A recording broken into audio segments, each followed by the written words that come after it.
मेरा जन्म स्थान उत्तर प्रदेश में अलीगढ़ जिले में है।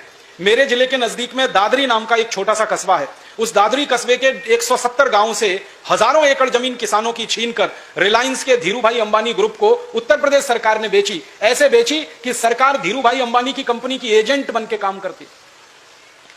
किसानों पर लाठियां बरसाई गई, गोलियां चलाई गई और लाठियां बरसाकर गोलियां चलाकर जबरदस्ती जमीनें छीनकर रिलायंस को बेची गई।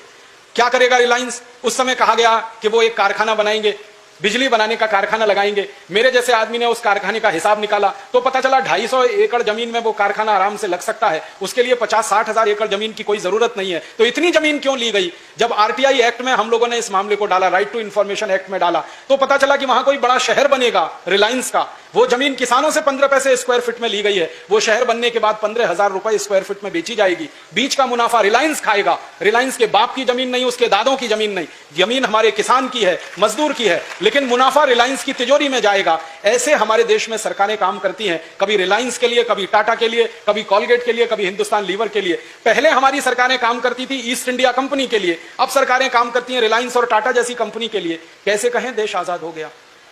कैसे माने स्वतंत्रता आ गई इस देश में? किसानों की जमीनें तो आज भी छिन रही हैं इस देश में। और आपको एक दुखद बात बताना चाहता हूं, जिस गांव की जमीन को सरकार छीन लेती है उसके बारे में मुकदमा सुप्रीम कोर्ट में भी नहीं होता है।